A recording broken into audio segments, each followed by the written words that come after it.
Assalamualaikum warahmatullahi wabarakatuh. Sebelumnya perkenalkan, nama saya Ahmad Zainuri dengan NIM 2502111057779. Saya dari mahasiswa PPG Prajabatan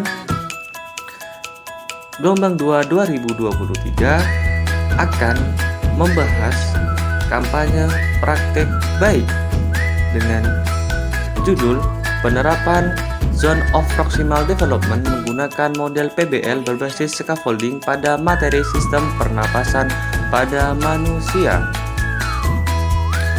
Kampanye praktek baik ini saya terapkan atau saya laksanakan di SDN Kepatihan 5 Jember, khususnya di kelas 5A dengan mata pelajaran IPAS.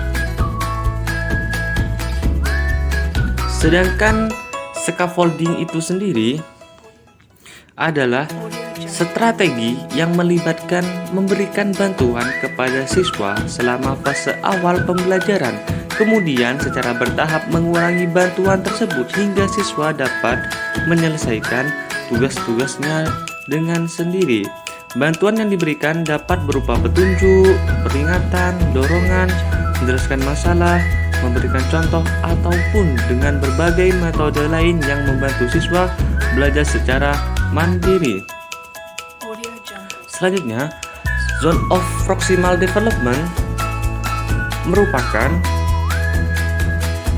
merujuk pada tentang kemampuan siswa, di mana mereka dapat menyelesaikan tugas dengan bantuan dari orang dewasa atau melalui kerjasama dengan rekan sebaya dalam memecahkan masalah secara mandiri sesuai dengan tingkat kemampuan mereka.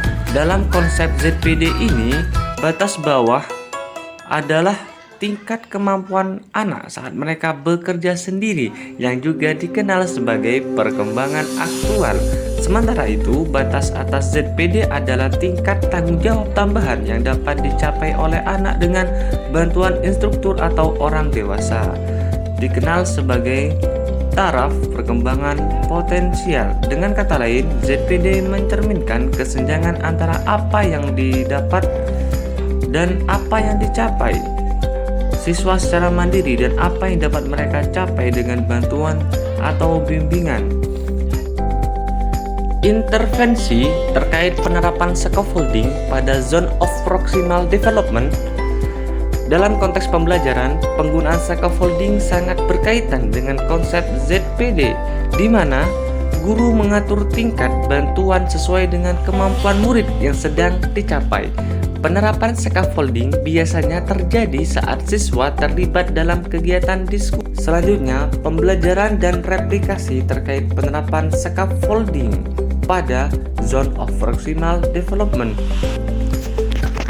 dilakukan atau dilaksanakan di SDN Kepatihan 5 Jember, khususnya di kelas 5A. Penerapan scaffolding dalam konteks ZPD ini diterapkan dengan memfokuskan pada materi sistem pernapasan pada manusia. Pendekatan pembelajaran yang diadopsi adalah PBL atau Problem Based Learning, di mana siswa diminta untuk merancang sebuah alat pernapasan sederhana berupa model paru-paru menggunakan barang-barang bekas yang sederhana. Melalui PBL ini atau Problem Based Learning ini, peserta didik atau siswa tidak hanya belajar tentang sistem pernapasan, tetapi juga mengembangkan keterampilan pemecahan masalah dengan kreativitas melalui pengalaman langsung dan kolaboratif dalam pembuatan model tersebut. Berikut langkah-langkah yang saya terapkan pada praktik pembelajaran scaffolding.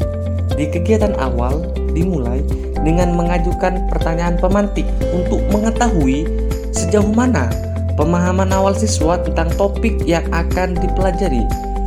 Kemudian, guru memberikan bimbingan dengan memberikan penjelasan kepada seluruh siswa tentang materi yang akan dibahas.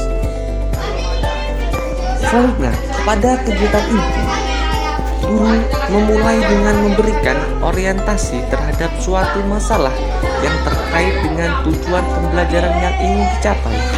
Selanjutnya, guru membagi siswa ke dalam kelompok berdasarkan tingkat pemahaman peserta didik.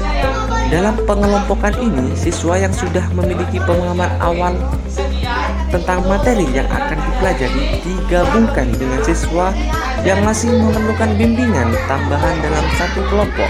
Hal ini bertujuan untuk menciptakan lingkungan belajar yang mendukung bagi setiap siswa, memungkinkan mereka untuk saling membantu dan belajar dari satu sama lain. Kemudian, langkah selanjutnya, guru memberikan LKPD ataupun LKK, lembar kerja kelompok, yang berisi situasi atau masalah yang dapat diselesaikan melalui diskusi kelompok dan perencanaan proyek. Saat siswa terlibat dalam diskusi, guru aktif berkeliling ke setiap kelompok untuk memberikan bimbingan yang disesuaikan dengan tingkat perkembangan proksimal masing-masing dari setiap kelompok, serta memperhatikan gaya belajar individu mereka dalam setiap interaksi. Guru memastikan bahwa bimbingan yang diberikan mendukung kemajuan belajar siswa dan memfasilitasi proses diskusi yang lebih produktif. Selanjutnya, pada tahap ini guru melakukan pemantauan terhadap kemajuan proyek yang sedang dikerjakan oleh siswa dengan memberikan bimbingan yang sesuai dengan tingkat perkembangan proksimal peserta didik. Bimbingan tersebut diberikan dengan tujuan agar siswa dapat mengarahkan diri mereka sendiri dalam menyelesaikan masalah yang terkait dengan materi gangguan pada sistem pernafasan manusia secara tepat dan sesuai dengan tujuan pembelajaran yang akan dicapai. Dengan demikian, siswa mendapatkan arahan yang sesuai dengan kemampuan mereka untuk meningkatkan hasil pembelajaran dari setiap peserta didik.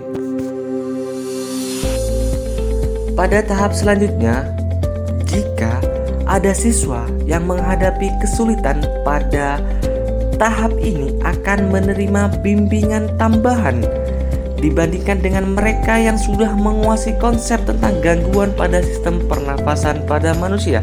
Pada tahap ini, sebagian besar siswa telah mulai mampu berkontribusi dalam menyelesaikan masalah atau tugas bersama kelompok. Langkah selanjutnya melibatkan pengujian proses, pengerjaan karya, dan pemahaman hasil belajar siswa. Hal ini bertujuan untuk mengevaluasi sejauh mana siswa telah memahami konsep yang diajarkan dan untuk memberikan umpan balik yang diperlukan agar mereka dapat terus meningkatkan kualitas pekerjaan peserta didik. Setelah itu, siswa yang berhasil menyelesaikan proyek secara berkelompok dengan bimbingan guru, pada tahap akhir setiap kelompok diberikan kesempatan untuk menyajikan hasil diskusi mereka. Saat presentasi berlangsung, guru memberikan kesempatan kepada siswa untuk memberikan umpan balik kepada kelompok lain mengenai hasil diskusi yang mereka presentasikan. Pada tahap yang terakhir, di kegiatan penutup, yaitu evaluasi hasil diskusi, siswa sudah mampu menggunakan apa yang telah mereka pelajari dan merangkum poin-poin kunci yang mereka dapatkan selama proses pembelajaran. Dalam tahap ini, siswa menggambarkan pemahaman mereka tentang materi yang telah mereka peroleh dari kegiatan pembelajaran yang telah mereka jalani. Evaluasi ini membantu siswa untuk merefleksikan pemahaman mereka dan pengetahuan yang telah mereka peroleh selama proses pembelajaran. Hasil yang dicapai terkait penerapan scaffolding pada zone of proximal development. Yang pertama, melatih peserta didik untuk berani menyatakan pendapat mereka dan menghargai sudut pandang dari teman mereka itu sendiri. Yang kedua, meningkatkan minat belajar peserta didik melalui penerapan model pembelajaran yang berpusat ataupun berpihak pada peserta didik. Yang ketiga, mendorong kolaborasi antara peserta didik dan guru atau antara peserta didik dengan teman sejawatnya. Yang keempat, membangun lingkungan belajar yang mendukung dan inklusif bagi peserta didik. Yang kelima, peserta didik aktif terlibat dalam aktivitas pembelajaran. Dan yang terakhir, peserta didik memiliki kemampuan untuk mengembangkan pengetahuan mereka sendiri serta berbagi pengetahuan dengan rekan-rekan mereka. Sekian pemaparan hasil praktek baik yang telah saya terapkan. Kurang lebihnya saya memohon maaf apabila ada tutur kata maupun sikap yang kurang berkenan di hati panjenengan semua. Saya mohon maaf yang sebesar-besarnya. Wassalamualaikum warahmatullahi wabarakatuh.